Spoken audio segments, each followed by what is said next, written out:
It wasn't exactly the future I had dreamed of for myself, but it was what I had left. I remember perfectly the morning I arrived at that house. So large, so cold and silent, it felt like something out of those old movies my mother used to watch on Sunday afternoons. I gripped the handle of my worn-out bag tightly, trying to hide my nervousness with a smile I'd practiced in the bus mirror. It was my first steady job. A real job, as she called it. I was greeted by a thin woman with a stern gaze who showed me the basics. The rooms, the schedule, what was allowed, what wasn't. She wasn't exactly rude, but her tone made it clear I was there to serve. I stayed quiet, nodding at each new instruction. Her voice echoed through the hallways with the same coldness as the marble floor. He didn't show up on the first day. All I knew was that Mr. Alvaro worked a lot, left early, came back late, and that I was to keep the house in order, prepare some simple meals, and not meddle where I wasn't wanted. "Don't stare at him for too long," she said, as if it were a rule of etiquette, or a warning carrying a hidden weight. On the second day, I saw him for the first time. He was younger than I'd imagined, maybe in his 40s, with sharp features and a quiet elegance. He came in without making a sound, dropped his briefcase on the sideboard and went up the stairs as if no one else existed. He didn't look at me, but I looked at him. I looked in a way I shouldn't have, but couldn't help. Alvaro had a presence that crushed the air around him. He wasn't handsome in the usual sense, no easy smiles or forced charm, but there was something about him, something in his deep-set eyes, in the way he moved, as if he were always carrying an entire world inside his chest, never letting a single piece spill out. In the days that followed, our interactions were made of silences. I cleaned the rooms, organized the books on the office shelves, and sometimes caught a glimpse of him in the garden, on serious phone calls. He rarely spoke to me. At most, a dry good morning, without lifting his eyes from the newspaper, but there was an invisible tension in the air, something born between the creak of the door when I entered a room and the muffled sound of his footsteps in the hallway. One afternoon, while I was sweeping the floor near the office, he called me. It was the first time I heard my name in his voice. "Leticia, can you come here for a moment?" My heart raced. I dropped the broom without realizing and walked to the door, trying to seem calm. He was sitting at the desk, sleeves rolled up, glasses perched on the tip of his nose. A contract lay open in front of him. "Can you bring me a coffee, please?" I nodded. Nothing big, just a request. But as I left, I noticed my hands were shaking, and the smell of his cologne, woody, still clung to my skin, even though I'd only been a few feet away. In the days that followed, he started calling me more often. Simple things. Water, coffee, a spare key lost in the back of a drawer. But there was something in his voice that changed when he spoke to me. A softness, almost imperceptible. And even without looking directly, I could feel when his eyes followed me. I was falling. Slowly. Silently. Like someone walking on a slick surface, unaware they're already slipping. One night, late to leave, I brushed against him in the hallway. My shoulder grazed his. It was a second, maybe less. But it was enough to feel the warmth of his body, the scent of his skin, and to notice that he hesitated too. His eyes met mine, and in that mute moment, something was said, without words, without gestures, a warning, an invitation, a mistake about to happen. And deep down, I knew that job wouldn't just be a job. The days began to repeat with an almost hypnotic rhythm. I woke before sunrise, crossed the hallway quietly, prepared the coffee, and tidied the rooms before any footsteps echoed from the second floor. The silence was part of the house, not just a pause between sounds, but a living presence that filled the spaces, breathing through the cracks of the polished wood. Alvaro came downstairs every morning at 7:20, not a minute more, not a minute less. Firm, controlled steps. He seemed to move in slow motion, as if he commanded time itself. I'd already placed the cup in its usual spot without asking how he liked it. Black coffee, strong, no sugar. The aroma filled the kitchen before he even appeared at the door. "Thank you," he'd say, without looking at me. But there was something in the way his fingers touched the porcelain that made me tremble inside. I began to anticipate his movements. I knew when he'd leave, when he'd return, when he'd have a meeting at home. His expressions rarely changed, but I learned to notice the details, the subtle crease between his brows, the way he clenched his jaw when tense, or when he came back with his gaze lost in some pain that wasn't mine, but that I wanted to understand. Each day, he said one word more. "It's cold today, isn't it? Did you cut your hair? Thanks for dinner."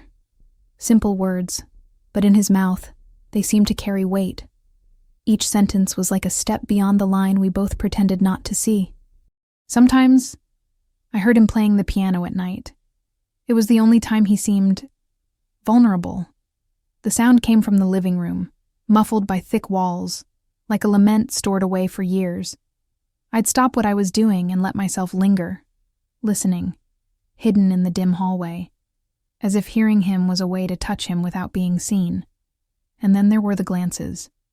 They weren't frequent, but when they came, they lingered. I could feel them on the back of my neck while I organized books or wiped down the table where he worked. Once, I dropped a spoon in the kitchen. As I bent to pick it up, he was at the door, standing, watching. Our eyes met, and he didn't look away. I did. I trembled for hours. The confusion inside me grew with each passing day. It was desire, yes, but it was also fear, admiration, anger at wanting someone who didn't belong to me, who probably never would. And still, I came back every day. I folded his clothes, cooked his dinner, listened to his silences. And he allowed it. He didn't avoid me. He didn't push me away. On the contrary, he began to let me see his shadows. One night, as I brought tea to the library, I found him sitting on the floor, leaning against the bookshelf, his eyes red. A half-empty glass of whiskey, a loosened tie, disheveled hair. He wasn't the elegant, composed man I knew. He was someone else. A man in ruins. "Is everything okay?" I asked, my voice softer than I intended. He took a long time to answer. He just stared at the floor for endless seconds, as if unsure what to do with my presence. "She left me 3 years ago," he said finally, without emotion. I still catch myself waiting for her to walk through that door. There was silence, a silence that hurt. I didn't know what to say. I just set the tray on the table and stepped back. But before I left, he looked at me. Truly. For the first time, his eyes weren't hidden behind masks. "You're too young to understand this kind of loneliness," he murmured. And I wanted to scream that I did understand, that I knew the void that opens when someone leaves, that I too felt alone, even surrounded by people. But I said nothing. I just closed the door softly, as if I could protect him from me. In the days that followed, something changed. He began to treat me with a gentleness that confused me, as if he were afraid of me, or afraid of what he was starting to feel. He touched my arm when he thanked me. He stood a little closer than necessary. Once, he dropped a napkin on purpose, and when I bent to pick it up, our faces were so close I could count his eyelashes. But he pulled back. He always pulled back. So did I. Not because I didn't want to, but because I didn't know how far this could go. Working there was becoming a daily ordeal. Every gesture, every conversation, every plate of food carried a piece of what I felt and hid. I started writing at night. Unfinished diaries, pages upon pages dedicated to a man who barely said 3 sentences to me a day. But those sentences burned me, like embers glowing under thin fabric. One afternoon, while organizing his papers, I found a photo inside a book. It was a dark-haired woman, elegant, with sad eyes. On the back, a date. 7 years ago. A name written in pen.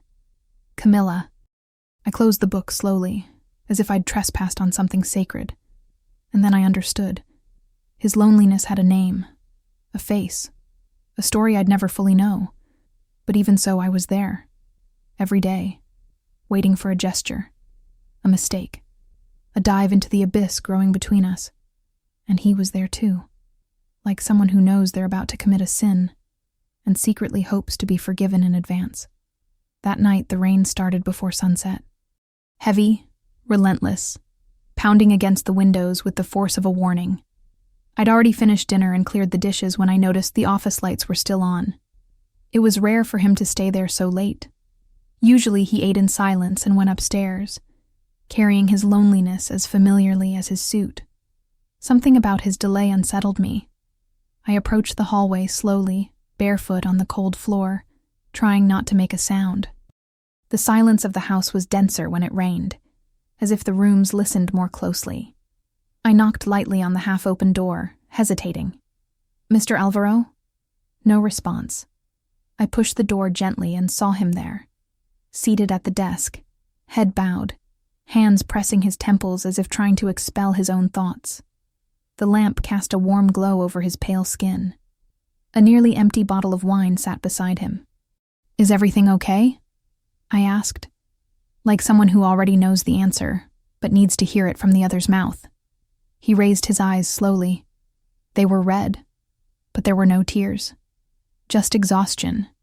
An old, heavy exhaustion I recognized instantly, because I'd carried it on my own shoulders. He began, but the sentence trailed off. Then he just looked at me. It was a defenseless look, a cry for help, a plunge. And I went. I crossed the room in silence, without thinking about what I was doing. I placed my hand over his, and that's when everything changed. That touch. It wasn't romantic, nor gentle. It was human. It was the touch of someone saying, "I see you," and sometimes that's worth more than 1,000 promises. He didn't pull his hand away. Instead, he squeezed it lightly, as if afraid I'd run. Our eyes met again, and in that moment, breathing grew heavy. Time stopped. "You should go rest," he said finally, but his voice was hoarse, broken. I didn't answer. I couldn't. And then he slid his fingers upward, touching my wrist, moving to the crook of my elbow, like someone exploring an unfamiliar map. My heart was beating so loud I wondered if he could hear it. The entire world fit in that gesture. I wanted to run. I wanted to stay. I wanted to forget everything I knew about right and wrong. "Letitia," he whispered, my name born of both pain and desire. And then he stood. We were face to face, so close our bodies almost touched, but didn't. He made no sudden moves. He just stood there, looking at me like someone asking permission to break a rule. I felt it. I felt the boundaries dissolving, logic slipping away, guilt preparing to be born. And then he touched my face. It was a light touch, with the back of his hand, like someone checking if a memory is real. His fingers traced down my jaw until they rested at the corner of my mouth. A shiver ran down my spine, and for a moment, everything I was certain of stopped making sense. And still, I didn't pull away. "This is wrong," I said finally. Not out of morality, but out of fear. He nodded, but he didn't move away. "I know. So why did we stay there? Because some things don't need explanation. They just are." In that moment, I understood that what bound us wasn't blind passion or cheap neediness. It was something darker, a deep need for connection, a shattered mirror where each of us saw in the other the missing piece, even if that piece hurt. He leaned closer, our noses touched, and then, finally, our lips did too. The kiss wasn't urgent, it was heavy, as if every second had to carry the weight of days of silence. He kissed me with the tenderness of someone touching a wound, and with the strength of someone needing to prove they still feel. My hands, unsure where to rest, landed on his chest. I could feel his heart beating as fiercely as mine. It was as if both were on the edge of a cliff, ready to jump, knowing there'd be no safety net. We stopped, just long enough to breathe. "I'm sorry," he said, his forehead pressed to mine. For what? Because you deserve more than this. More than me. My response died on my lips. I wanted to say it didn't matter, that in that moment it was exactly what I wanted. But maybe it was better not to say anything. I left the room in silence. I climbed the stairs with trembling knees, his taste still on my mouth, the scent of his skin still clinging to me. And I lay down with my eyes open, staring at the ceiling like someone facing the start of a disaster, not sure if they want to flee or let it sweep them away. The next morning, nothing was said. He drank his coffee as usual, read the newspaper, left at the exact time. But there was something different in the air, a carefulness in his movements, a weight in the silences, as if we'd stepped into a territory we didn't know how to navigate. And I understood. Nothing would be the same. The weeks that followed were made of things left unsaid. The house stayed silent, but not like before. Now there were echoes in every corner. The kiss we'd shared hadn't been repeated, but it hadn't vanished either. It was like an invisible thread between us, stretched to its limit, ready to snap at the slightest misstep. I learned to walk more carefully. My steps grew lighter, my eyes more discreet, my body more aware of his. But even when I feigned indifference, I knew he was watching me. Not always, but enough. And there were moments when touch happened by accident, or almost accident. His fingers brushed mine when he handed me a cup.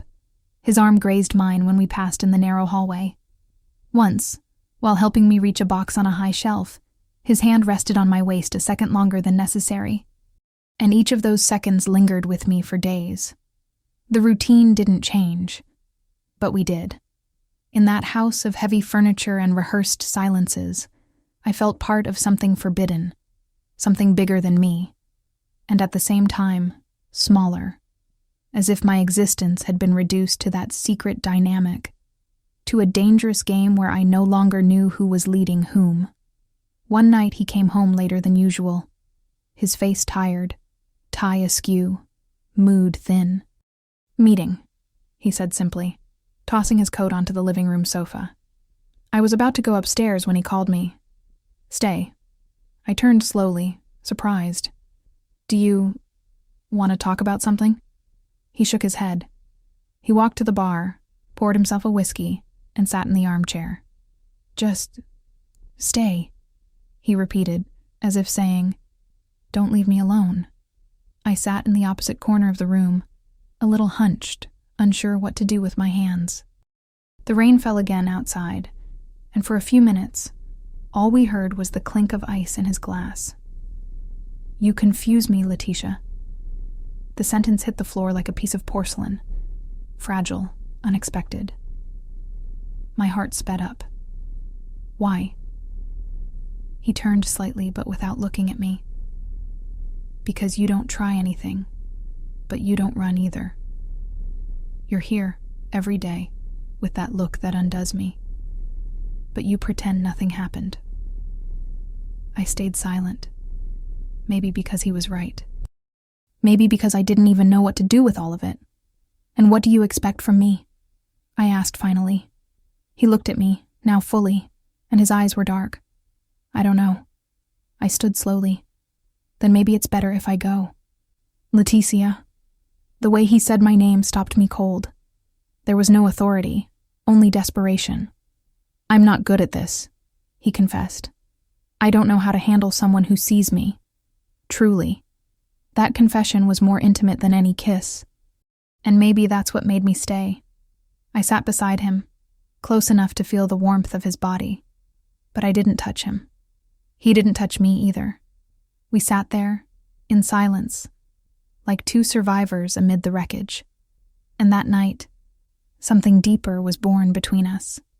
Something beyond desire. It was a silent complicity, a nameless surrender. The days that followed brought an almost rehearsed routine. Our relationship existed in the space between a glance and a gesture. Nothing explicit, but everything intense. I started noticing details I'd missed before. The way he got annoyed at small things, the pleasure he took in reading old newspapers, his struggle to accept any affection that wasn't mine. He wanted me, but he also fought against it. And I, more and more, got lost in this game. Because it wasn't just desire. I felt something for him that scared me. A mix of compassion, fascination, and a pain that seemed to have no source. I started avoiding going out. My friends complained that I'd disappeared. My mother, in short phone calls, asked if I was really okay. And how could I explain this to anyone? How could I say I was entangled with a man who barely touched me but had settled inside me like a sweet poison? One afternoon, an unexpected visitor arrived. An elegant woman, about Alvaro's age. She pulled up in an imported car, her heels firm on the marble floor, and a strong perfume that filled the room in seconds. "Good afternoon." "Tell Alvaro that Marina's here," she said, without even glancing at me. My body reacted before my mind did. A chill ran through my stomach. My hands sweated. I went to tell him. He froze when he heard the name. He took a deep breath before going downstairs. They locked themselves in the office for nearly an hour. I wandered the house, straightening what was already straight, cleaning what was already clean. My heart pounded so loud it seemed to echo off the walls. When she left, her eyes passed over me with a look of judgment, as if she knew, as if she'd always known. "You're pretty," she said at the door. "Excuse me?" She smiled, a cold smile, like someone playing the final piece on a chessboard. Just that. And she left. Alvaro didn't say a word about her. And that's when I understood the real risk. I wasn't just an employee. I wasn't just a potential lover. I was vulnerable. I could be used, discarded, silenced. And above all, I had no power there.